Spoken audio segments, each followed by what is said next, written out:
Hey there. Um, I guess I just wanted to try this vlogging thing out and about. Take it for a spin. Um, and just kind of, I don't know, let the words flow. Um, if there are any. I think I woke up feeling really, I guess, inspired or like thoughtful and as soon as like after I made breakfast, which was French toast by the way, super good. I'll get back to that later.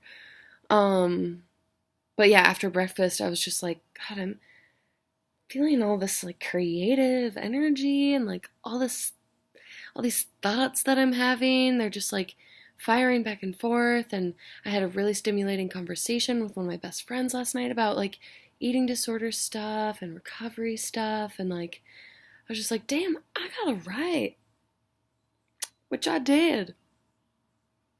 And I wanna do some more of, so I might go to a coffee shop and do it. Yeah. Um, but I've also been, I need to um, remember the name of this. Oh, Dude Babe. Dude Babe, I think I've been listening to her vlogs and watching her vlogs on YouTube recently after my friend Rosie suggested them.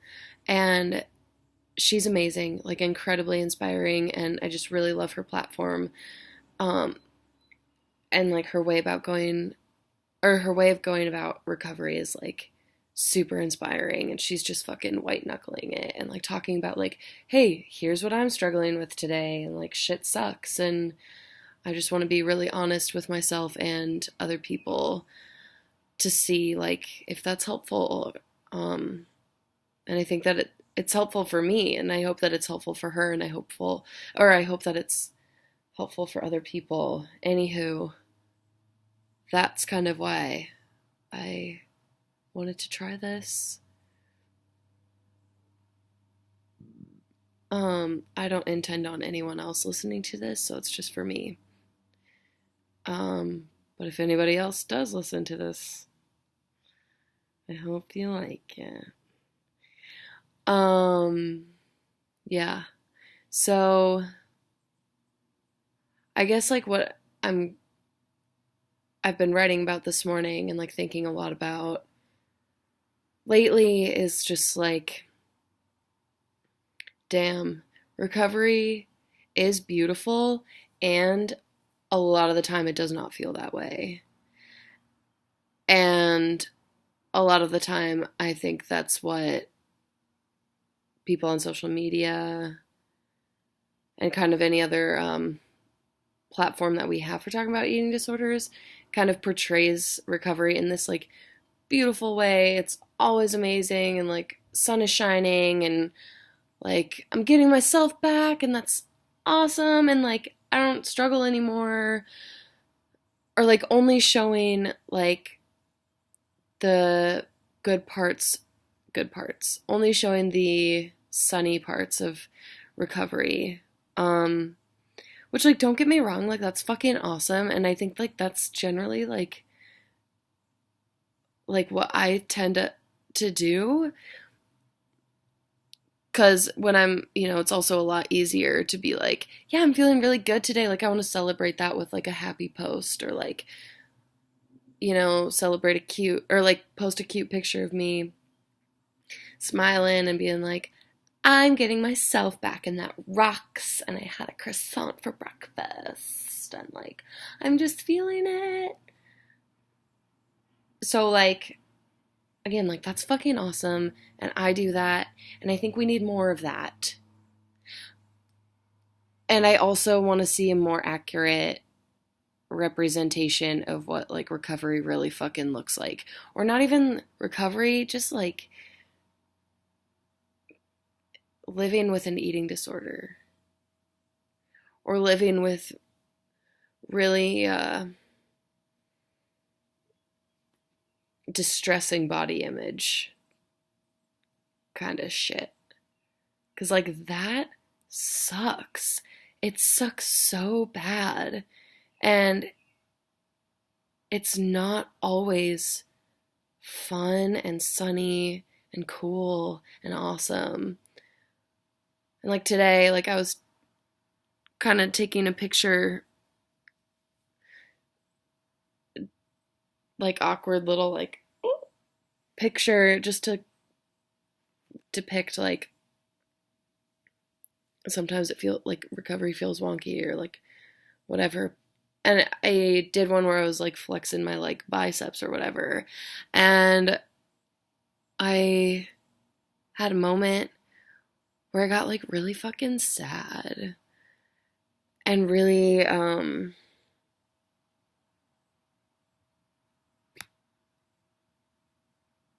confused about my body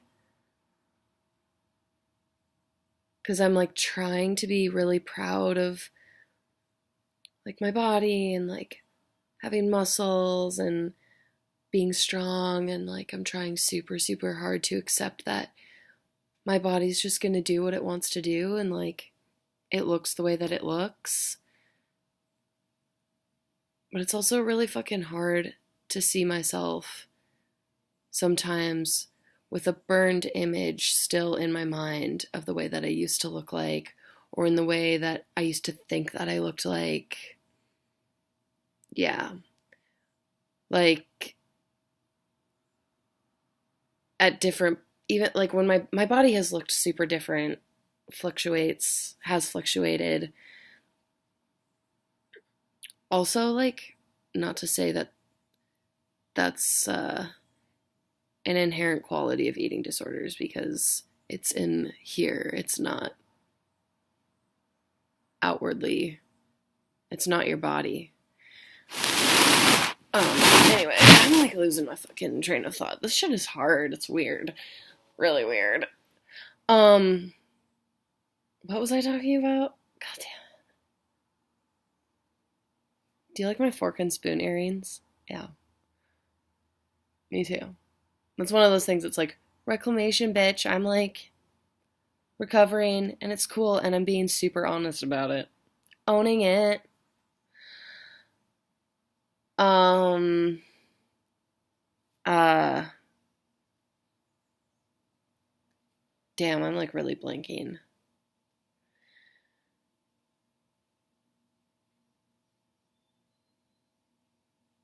Fuck. Brain fog. No, that's not a thing anymore. Oh yeah, my biceps. Yeah, where I was like, my eating disorder voice was like, oh, that looks like, wow, you look huge. Wow, like, way to go. Like, uh, really letting yourself go there, buddy. Like, all of this shit that's just like, when I say it out loud, it's like, I know that it's just my eating disorder being mean to me. Uh, because it wants me to control how my body looks again. Um, but it's just like it's really hard to fight that constantly, and to like be at this point in recovery where it's where I've almost been in recovery for a year. It's almost been a year, and like this shit still like dictates my day sometimes. Like this shit still is just like rooming around in my mind and will sneak in all of these like creepy ways. And I've been struggling with like, what does I refer to exercise as movement. So like, what does movement mean to me? And if I'm engaging in it however many times a week, like, is that really authentically driven, or is that my eating disorder being sneaky and sneaking in and telling me that it's authentic when I know deep down that my eating disorder probably has a lot to do with it? And it can be both, right? Like, I can authentically want to do some movement because, like, it can be self-care. It can be a way of, like, just taking some time for myself and my body to do what it wants to do with like the energy that it has.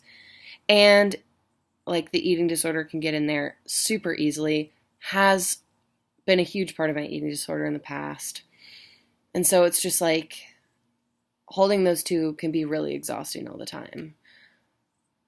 And I think a way of knowing that like my eating disorder sneaks its way in there is whether or not, like, determining whether or not it's distressing if I don't engage in movement, or if I don't do some movement, like, will that increase my anxiety? Will that like spiral into thoughts about my body? Like, will that make me do some math and like compensate with like restricting food later in the day?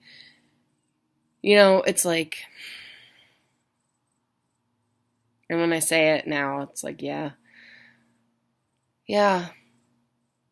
there is some of that going on. So the question is, what can I do about it?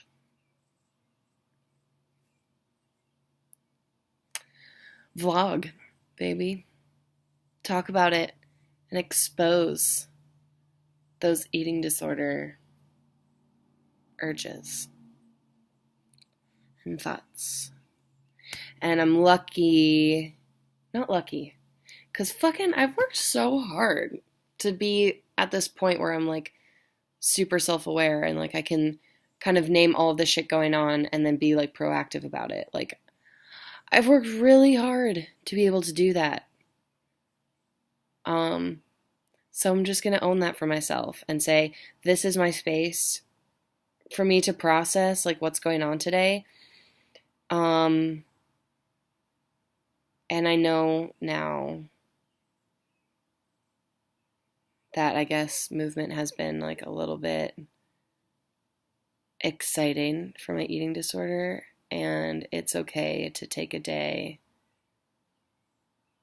off to explore that while meeting like my meal plan or listening or just trying to follow intuitive eating and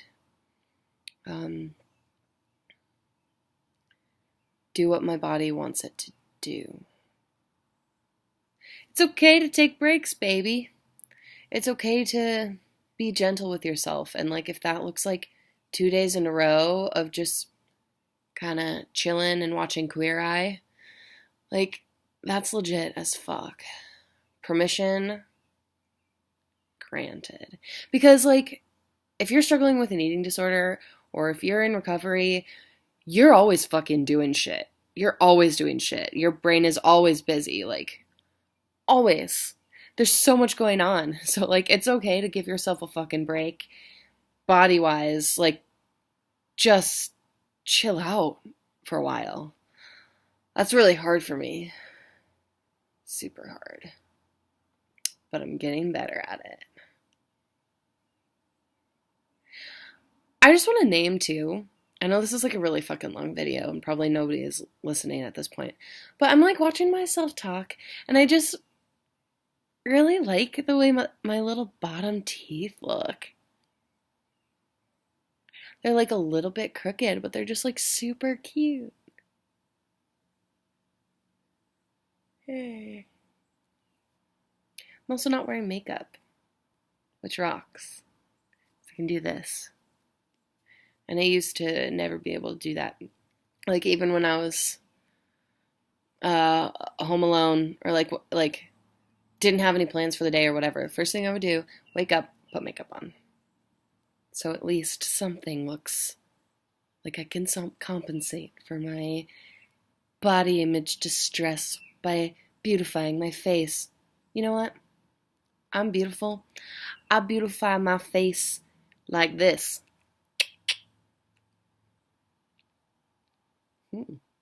I like them apples. This is ridiculous. I'm just feeling super goofy. And,